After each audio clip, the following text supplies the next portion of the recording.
Sebelumnya kita membahas tentang ahwal qulub, keadaan qalbu.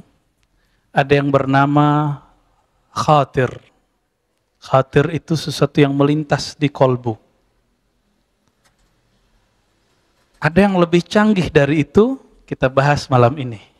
Namanya warid. Apa namanya? Warid. Warid dari bahasa Arab, dari kata warada. Pernah mendengar istilah dalam ilmu hadis, asbabul wurud. Asbab wurud. Kalau Quran, asbab nuzul. Karena Quran dari Baitul Izzah, dari langit, turun. Maka disebut asbab nuzul, sebab turun. Nabi SAW fisiknya ada di bumi. Maka apa yang muncul dari kalam Nabi, apa kondisi sebelum Nabi berbicara, berbuat, disebut dengan asbabul wurud. Tapi itu istilah ahli hadis. Setiap ilmu ada istilah yang berbeda. Dalam ilmu qalbu, ada yang disebut warid, tapi sesuatu yang datang ke dalam qalbu. Dan warid ini pasti baik. Beda dengan khatir. Kalau ada bisikan dalam pikiran kita, itu belum tentu benar. Tapi kalau warid ini pasti benar. Saya mau tanya, Bapak, Saudara makan Allah, dulu pernah zikir nangis? Pernah nggak? Yang nggak pernah nangis, ya salam. Ya. Kerasnya hati kita ya. Itu gunung kalau hujan, keluar Pak, air mata air muncul. Bahkan di musim kering pun masih bisa memancarkan air. Kita setiap hari ketemu masjid, ketemu pengajian, buka YouTube, ketemu pengajian, tapi kok hati tambah keras? Apa yang masalah di situ? Maka kalau ada bisikan dalam diri, belum tentu benar. Ini rumusnya. Bisa jadi dari syaitan, disebut was-was. Contoh, kita ketemu orang, terus dalam hati, alirannya beda nih, pasti sesat nih. Nah itu was-was itu Pak. Ya, atau ketemu orang yang agak soleh-soleh dikit, kita bilang, wah kayaknya wali ini. Belum tentu juga tuh. Ya, bisa jadi was-was dua-duanya. Ada yang disebut ilham. Ilham ini dari malaikat. Kita kan taunya ilham dari Allah. Enggak, Imam Qushairi, imam ahli hadis dan ahli qalbu di zamannya, mengatakan, tidak semua ilham itu dari Allah. Tapi kalau orang ahli qalbu menyebut ilham, maknanya dari malaikat. Kalau dari Allah, namanya wahyu. Apalagi istilahnya? Kalau dari Allah bisa juga disebut muhaddas. Muhaddas itu untuk wali, wahyu untuk nabi. Jadi bapak-bapak ini, itu kalau baca kisah Imam Syafi'i itu dapat muhaddas. Beda dengan muhaddis. Muhaddis itu baca teks. Lalu muncul makna dalam pikirannya. Kalau muhaddas, nggak perlu baca teks, muncul makna dalam dirinya. Di dalam Al-Quran disebut ilmu laduni. Nabi mengatakan, jika ada di umatku yang begitu, Umarlah salah satu orangnya. Jadi Umar itu berpikir, coba kalau perempuan berjilbab ya. Turunlah ayat jilbab. Coba kalau begini, ada 3 ayat turun. Karena Umarlah yang bergumam. Jadi apakah duluan ke Umar atau ke Nabi? Kan Nabi yang dapat wahyu. Kenapa Umar yang berkomentar? Nah ini yang disebut muhaddas. Apa namanya? Muhaddas itu orang yang diajak berbicara oleh Allah, tapi dia bukan Nabi. Ini hadis sahih Bukhari dan Muslim. Ketika Utsman lagi duduk-duduk di rumahnya ada tamu. Tamunya habis jalalatan Pak di pasar. Lewat pasar, Suq Madinah. Pasar Madinah. Jelalatan itu mata orang. Sahabat Nabi, mata jelalatan, apalagi kita. Ya, ngaku aja Pak, kita jelalatan semua ini. Ya. Ini mau sesoleh apa aja muka kita, pasti suka ngelihat yang bening-bening, cantik-cantik. Itu normal. Tapi kita diminta untuk di atas normal. Kalau salah, ngaku salah di hadapan Allah. Gitu. Akhirnya orang itu ditegur oleh Utsman. Aku melihat ada ada kegelapan di matamu, bekas dari mata jelalatan. Sahabatnya protes, mau bela diri dia. Apa kata dia? Wahai Utsman, apakah masih ada wahyu setelah Nabi Muhammad sallallahu alaihi wasallam? Apa jawaban Utsman? Tidak. Ini namanya firasat. Jadi firasat, khatir itu satu grup. Karena mereka terlatih kolbunya, bening jiwanya, maka apapun yang muncul ke dalam jiwanya biasanya benar. Jadi para sahabat itu selangkah lagi Nabi, tapi Allah tidak izinkan. Apa kata Allah kepada Nabi? Ya, dalam surah Al-Ahzab, ya, bahwa Nabi Muhammad disebut khatam. Apa arti khatam? Penutup. Maka Nabi mengikrar itu. La nabiyya ba'di. Tidak ada Nabi setelahku. Gitu. Tapi apakah muhaddas masih ada? Ada. Sampai sekarang masih, Pak. Kalau enggak, kiamat dunia. Kalau tidak ada mereka, maka Islam ajarannya buntu, jadi kaku. Coba lihat hari ini. Jika Bapak, mohon maaf, Ibu, Saudara, Ikhwan Al-Fillah, menemukan belajar agama kok kaku, itu kolbunya sepi dari kalam-kalam Allah. Meskipun dia baca teks tertulis. Nabi itu sahlah, disebut dalam hadis Imam Tirmizi, sahlah. Orangnya easy going, longgar. Enggak kaku. Dan ini sudah sering kita ulang, dan saya ulang lagi. Seseorang bertanya kepada Al-Bara, wahai Bara, apakah wajah Rasulullah itu kaku seperti pedang, tajam, menyeramkan seperti senjata? Dan kita, ini mohon maaf, perwajahan Islam hari ini apa? Kaku, kejam, menyeramkan. Itu perwajahannya yang dibuat di media. Siapapun tokohnya.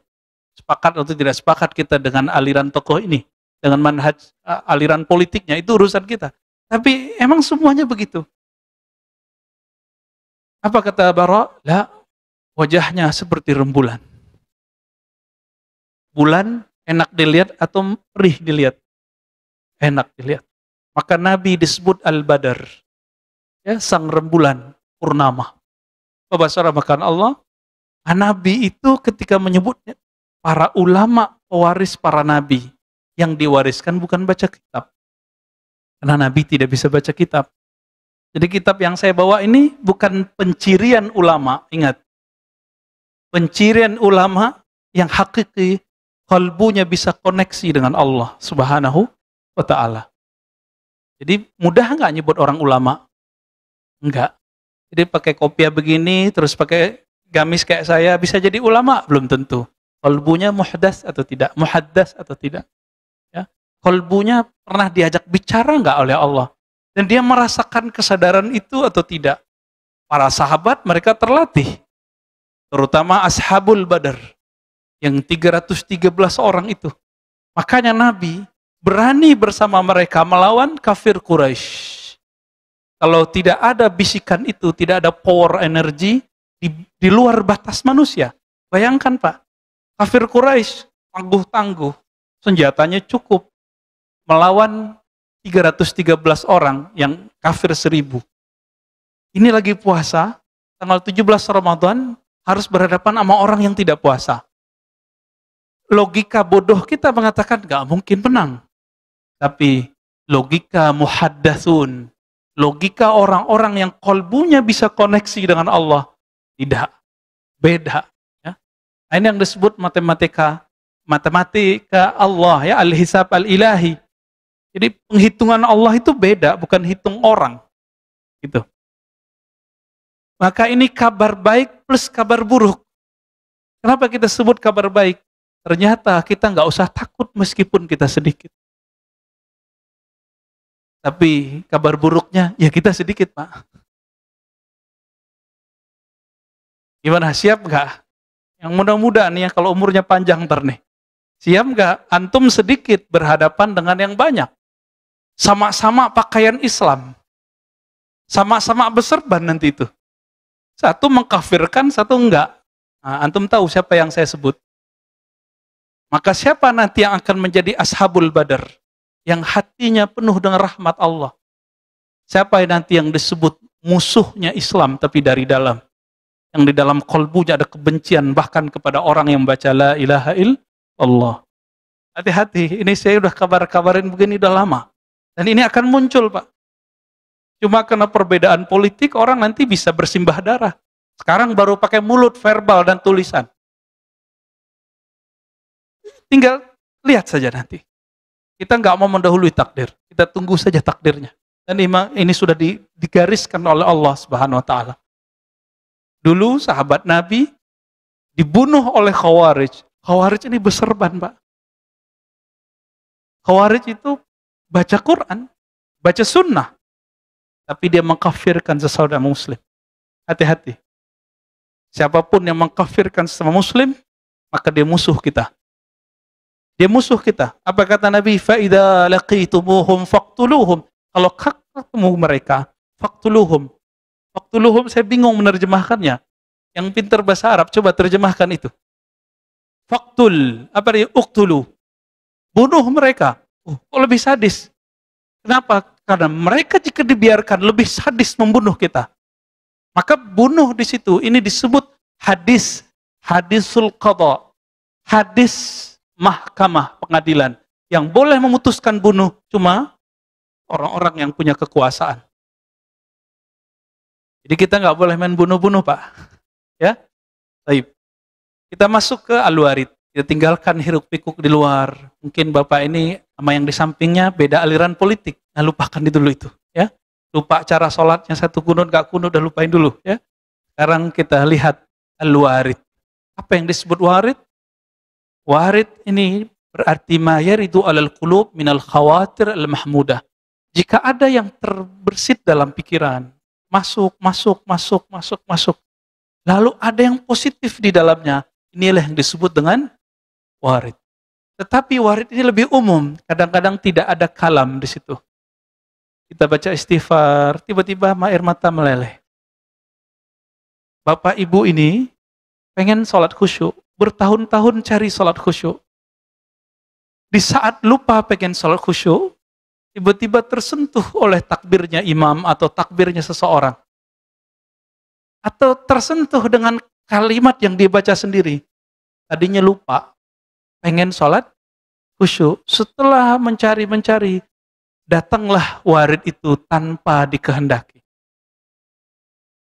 Suatu kali ada seorang yang rindu kepada Rasulullah. Ya, orangnya masih hidup. Rindu Rasulullah dan dia dapat hadis. Siapa yang mengucapkan salam kepadaku, Allah kembalikan ruhku, aku menjawab salamnya. Ini yang disebut al-hayatu ba'dal maut. Nabi hidup setelah mati. Percaya, Pak? Yang ngomong Nabi. Ya? Yang ngomong Nabi, percaya? Ini yang disebut oleh Imam Sidi Ahmad At-Tijani dalam kitabnya Al-Faidur Rabbani. Beliau dulu pernah belajar di Madinah. Lalu pindah ke Maroko. Orang Aljazair. Ahli hadis. Apa kata beliau? Inilah dalil bahwa Nabi kita, Nabi Muhammad SAW bisa hidup setelah meninggal. Gimana caranya? Sampaikan salam dari dalam diri. Dari dalam kalbu katakan, Assalamualaikum ya ayuhan Nabi wa rahmatullahi wa barakatuh. Atau assalatu wassalamu alaika ya Rasulullah. Salam rinduku tolong disampaikan ya Allah kepada Nabi Muhammad sallallahu alaihi wasallam. Dijawab gak? Pasti dijawab. Kalau enggak, Bapak bakar kitab hadis yang ada kita pelajari itu. Ya. Hadis itu sahih. Yang tidak meyakininya, mungkin dia tidak belajar hadisnya, atau dia tidak tahu hadisnya, atau baca cuma lewat. Kadang kita dengar ayat, contoh tadi, imam sebanyak itu baca ayat, ada yang masuk nggak Pak ke dalam diri? Banyak yang lewat. Mau sebagus apapun bacaannya, jika tidak dapat warid, ayatnya tidak tembus ke dalam kolbu. Cuma enak didengar. Berarti kita jarang dapat warid, ya. Tapi sering dapat khawatir. Makanya kalau lagi sholat, masih ngomong aja di dalamnya. Ya kan? Masih ada yang berbicara dalam diri kita lagi sholat. Dan itu mengganggu. Nah, si warid ini Dia datang dari Allah Subhanahu wa taala, kadang datang dari malaikat. Dua itu aja. Dari Allah atau dari malaikat. Tapi ada satu hal yang spesial. Dia datang dari dalam ruh. Itu yang permanen. Karena ruh itulah yang berkoneksi kepada Allah.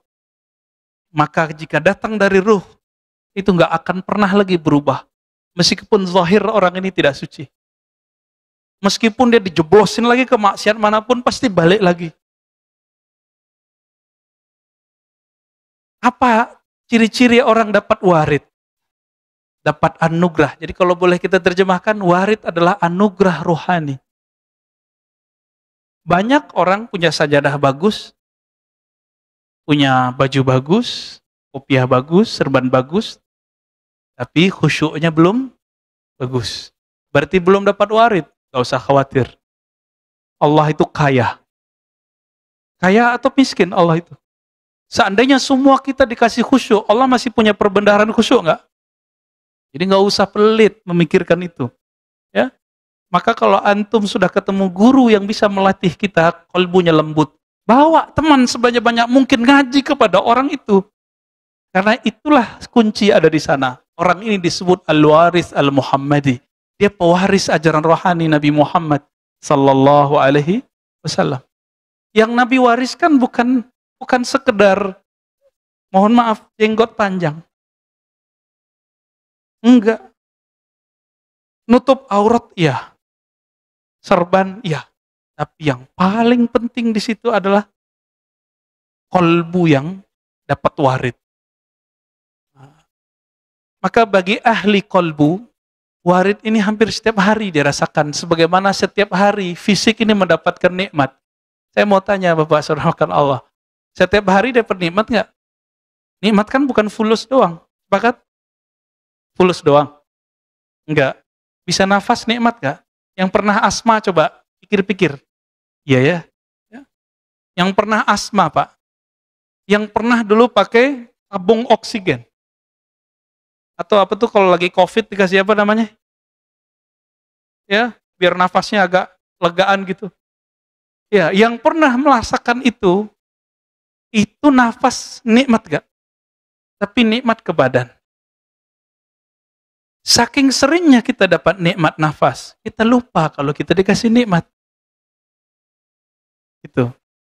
Maka Allah Ta'ala tegur, kalau kamu tidak ingat aku saat aku kasih nikmat, aku akan ingatkan kamu dengan mencabut nikmat. Pilih. Pilih yang mana? Sadar saat masih nafas atau sadar saat ngap-ngapan sakaratul maut? Ya, insya Allah hadirnya kita, tanda kita masih mau sadar. Semoga Allah terima. Amin.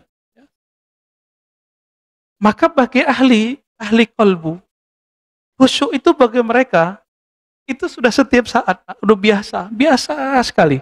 Kenapa? Setiap takbir dia sudah merasakan nikmat. Setiap baca Fatihah itu seperti orang bercengkrama dengan Sang Maha Kekasih. Coba ngobrol sama kekasih seneng nggak?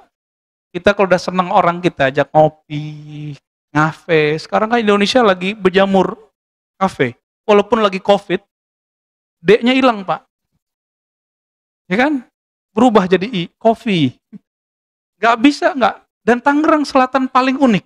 Orang Jakarta Selatan pada kesini semua Pak. Sampai jam 12 nggak tutup.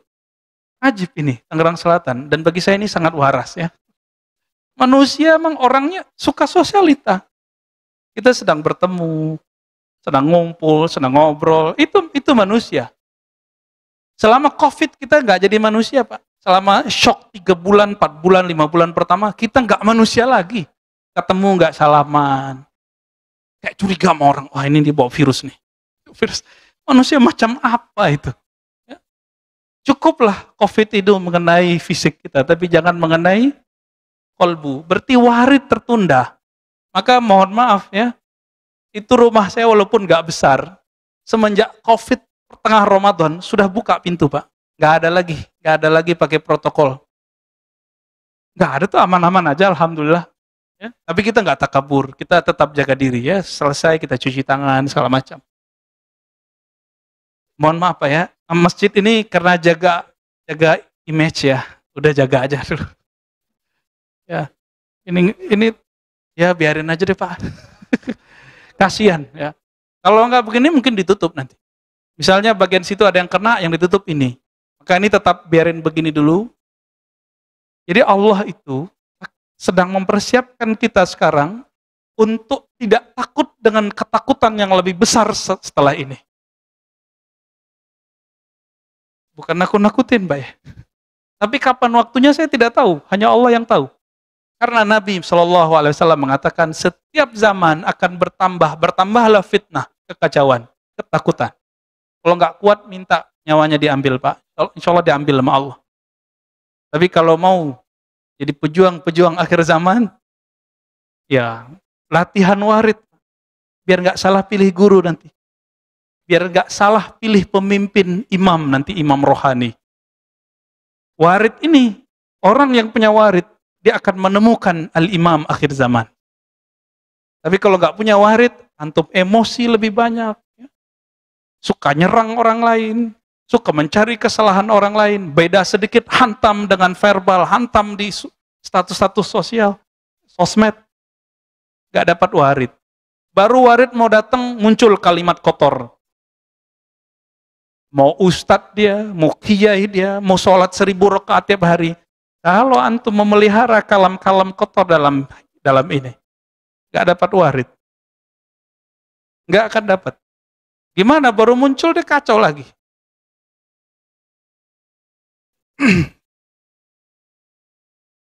Mimma la yakunu bita'ammudil abdi. Ciri-ciri dari warid itu tidak bisa disengaja.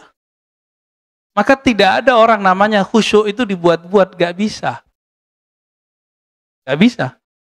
Lalu bagaimana menerjemahkan hadis meskipun dia dhaif, sudah naik jadi hasan li ghairihi? Apa kata Nabi? Bacalah Quran, wabku alaih. Bacalah Quran dan berusahalah kamu menangis. Bisa nggak Pak nangis? Nangis di situ nunggu warid. Nunggu warid ini. Jika kamu tidak sanggup menangis, belum terlatih menangis, fatabaku. Maka, ini terjemahannya ada 2. Di beberapa buku saya baca, orang menerjemahkan berpura-puralah menangis. Itu nggak tepat. Fatabaku artinya kondisikanlah rohanimu seakan-akan engkau menangisi dirimu. Ya Allah, Quranmu aku baca, kenapa qalbuku tidak tersentuh? Itu yang disebut fatabaku, bukan pura-pura nangis. Ini yang nerjemah nggak pernah nangis kalau lagi baca Quran itu kayaknya.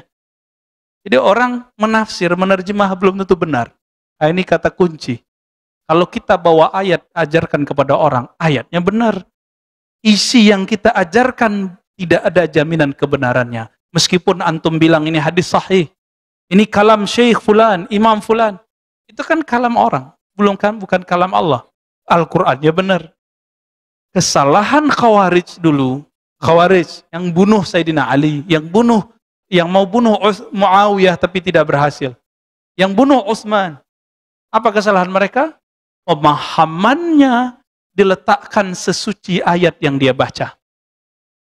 Maka kalau ada orang beda dengan paham dia, dianggap beda dengan Allah dan Rasulnya.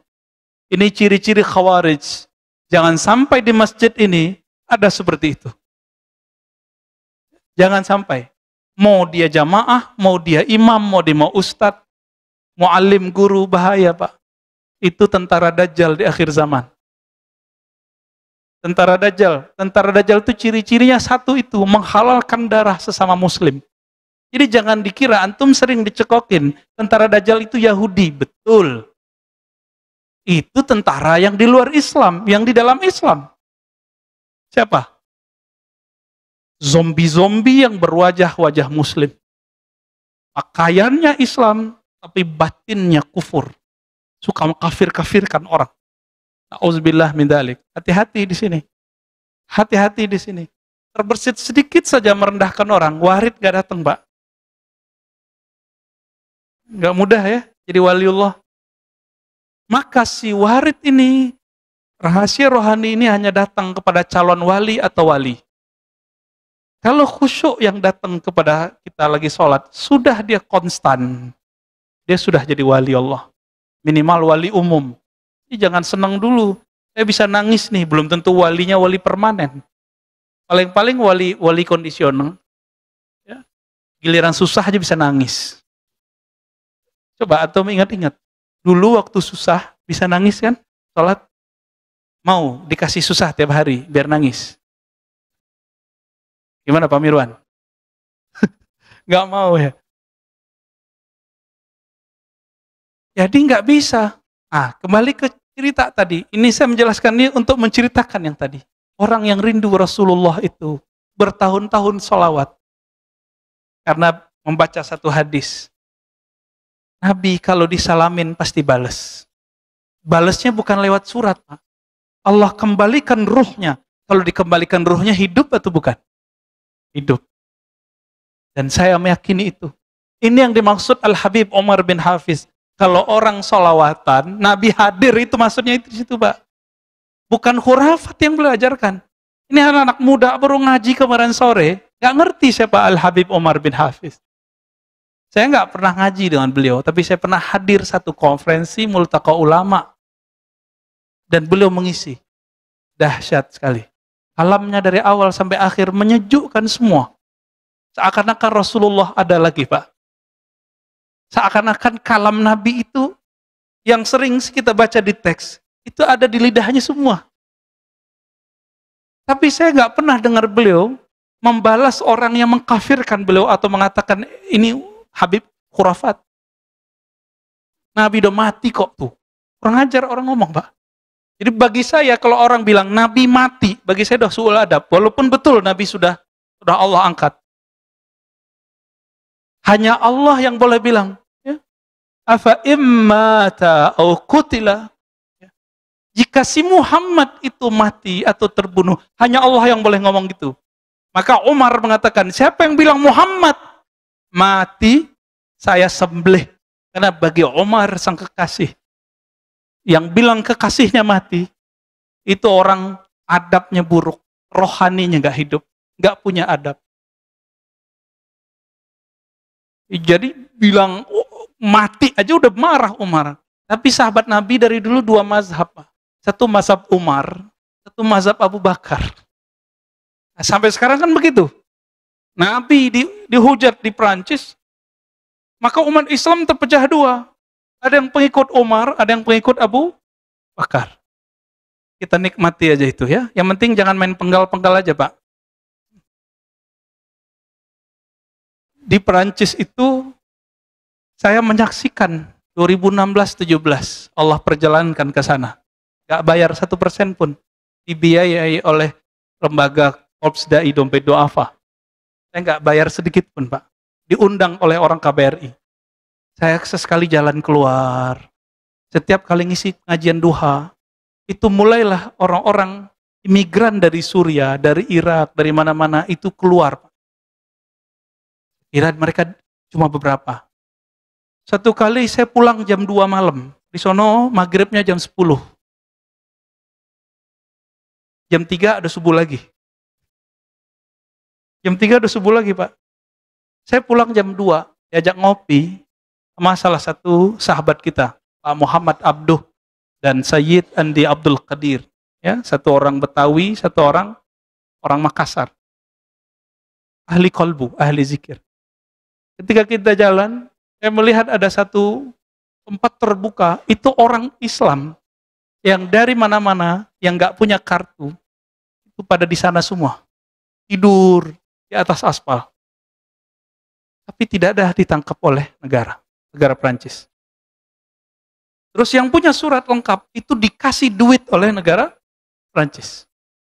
Kalau kita kalkulasiin, lebih banyak yang dibantu daripada yang tidak dibantu. Akhirnya Eropa kewalahan. Jadi antum kalau tinggal di Eropa, punya surat lengkap, itu hak dapat duit dari negara persis seperti penduduk asli. Cuma nggak boleh nyoblos. Maka saya berpikir dulu, semoga Prancis menjadi pusat Islam nanti di akhir zaman. Itu kita mimpinya begitu. Ternyata kejadiannya kayak kemarin. Dan yang kemarin siapa yang paling rugi? Bukan Macron. bukan bahasa Perancis. Tapi orang Islam yang lagi imigran, orang-orang Aljazair, Maroko, Tunis yang tinggal di sana. Dan kabar gembiranya apa, Pak? Di sana agama orang secara kultur, ini bukan agama ideologis, agama kultur, Katolik. Tapi gereja-gereja pada mati suri. Masjid-masjid nggak ada semegah ini. Masjid itu basement. Ada ruko. Maka itu inspirasi saya buat ruko, tempat pusat zikir. Ruko kita jadiin pusat kajian. Dekat kampus UIN, kampus II. Ketika kita masuk ke bawah ruko, itu orang penuh, sholat di mana-mana. Dan mereka sholat semalam itu, bulan Ramadan 1 juz. Dan banyak. Orang Prancis menyebut orang-orang soleh itu praktikong. Praktisi yang mengamalkan ajarannya. Setelah dihitung secara kasar oleh teman saya yang lama di sana, lebih banyak muslim yang mengamalkan ajarannya daripada non-muslim. Maka kita berpikir ini nanti akan berubah ini. Akan berubah ini. Tapi dengan kejadian kemarin, saya khawatir dengan saudara kita di sana. Islamophobia. Saya punya paspor, hilang Pak. Pergilah kita ke kantor polisi.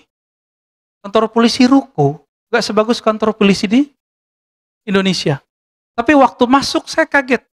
Tapi gak berani foto, ada CCTV. Ada di situ kalimat. Kalau diterjemahkan lebih kurang, hati-hati terhadap jihadis.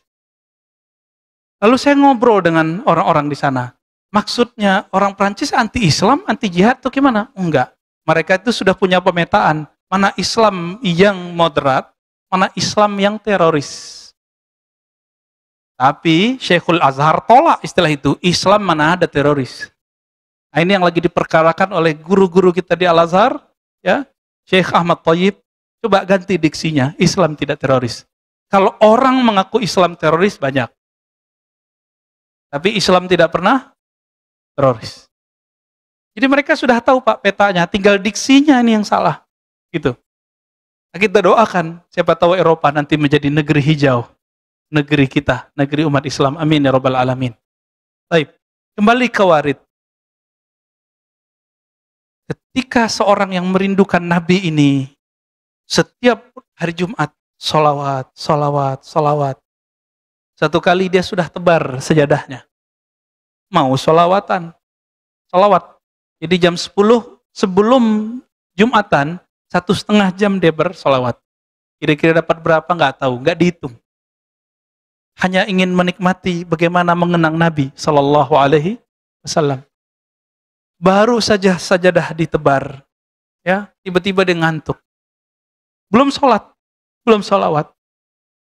Ngantuk keras, tiba-tiba datang. Alat hitung zikirnya jatuh. Badannya pun tepar. Sajadah baru ditebar. Apa yang terjadi? Selama 1,5 jam itu, orang ini seakan-akan hadir di majlisnya Nabi. Serba hijau seperti di Raudhah. Tapi ketika dilihat dirinya ada di depan semua orang yang ada. Di samping Rasulullah SAW. Tugasnya ngapain? Nabi duduk sejengkal lebih tinggi darinya. Nabi jelaskan satu kalimat, orang ini menjelaskan. Nabi jelaskan satu kalimat, orang ini menjelaskan.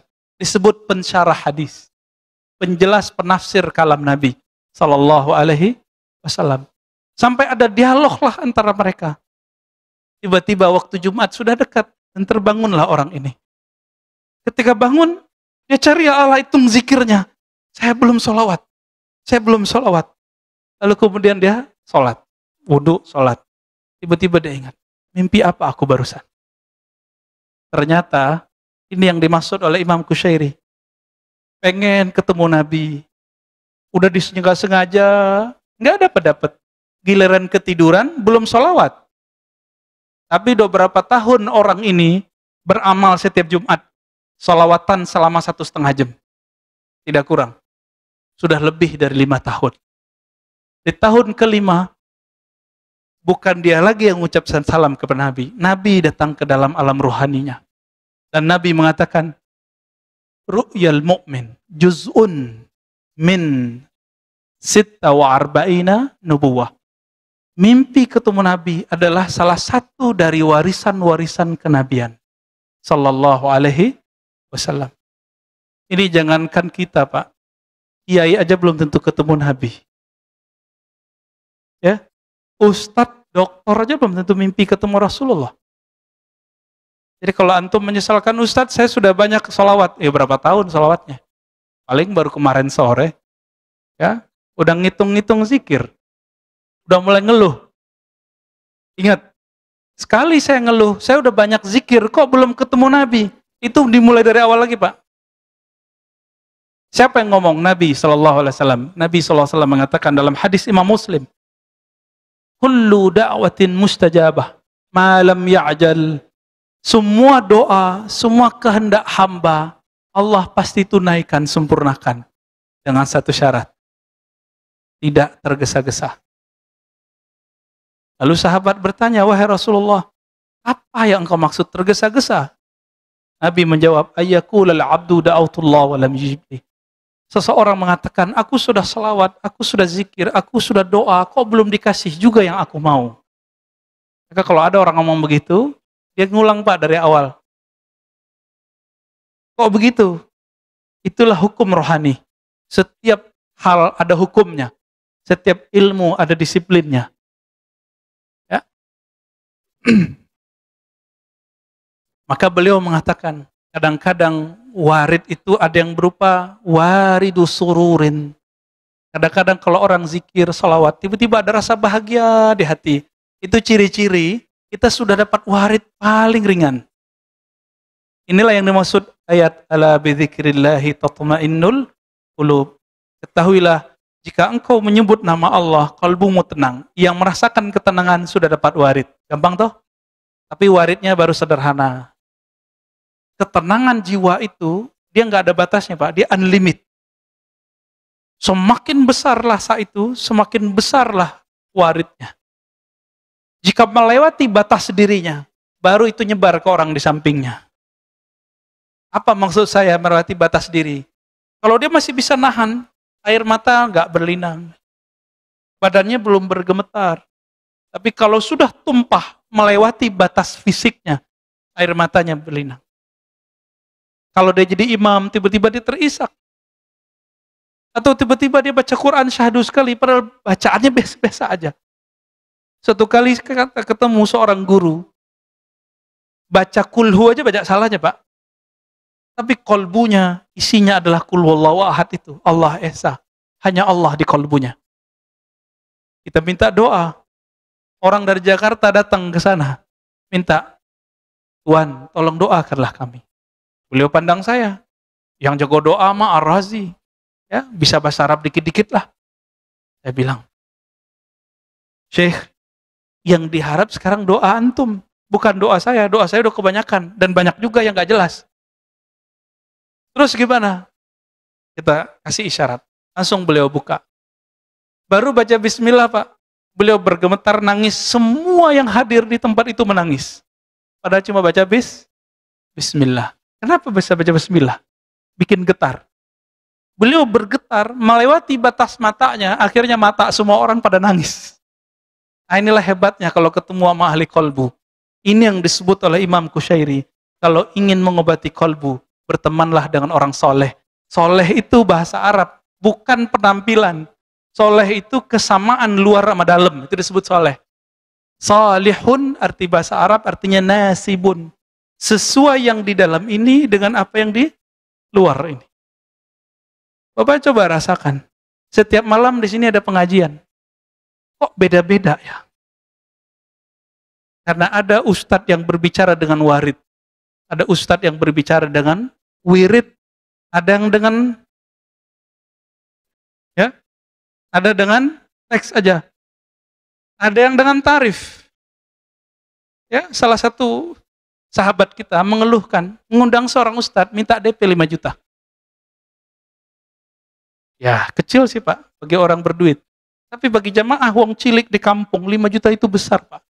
Gak usah jauh-jauh. Sekitar Tangerang, Selatan, Depok, bahkan tengah Jakarta, masih ada nggak panitia maulid? Dan itu kita malu, Pak, sebagai orang Islam. nangguk duit di tengah jalan. Antum malu nggak? Nggak dikasih kasihan. Bingung mereka. Nggak seperti di masjid ini. Masih banyak nggak duitnya? Ya? Kayaknya udah mulai merosot juga ini. Ya, jangan-jangan nangguk juga ntar Pak deh. Apa yang terjadi di situ? Maka antum yang kalau ada di antara yang hadir ini, diam-diam nyamar jadi jamaah, padahal ustadz. Berkah bagi antum mau mendengar. Kalau diundang, mau kemana aja, yang penting dia pertama ngundang, kita masih bisa datang. Datang. Semoga Allah berkahi. Ya. Ini mohon maaf, Allah menyebutkan, ya, ittabi'u man la yas'alukum ajra. Ikutilah orang yang tidak bertarif. Karena mereka yang disebut muhtadun, orang-orang yang dapat hidayah, warid. Kata Imam Suhrawardi, hidayah itu bukan gelar. Dia jatuhnya bukan ke otak. Hidayah itu jatuhnya ke kolbu. Maka muhtadun di situ artinya warid. Mereka lah yang dapat warid. Kalau ustadznya cuma baca kitab, ustadznya cuma melihat yang fisik-fisik, apa yang membuat ustadz berbeda dengan jamaahnya?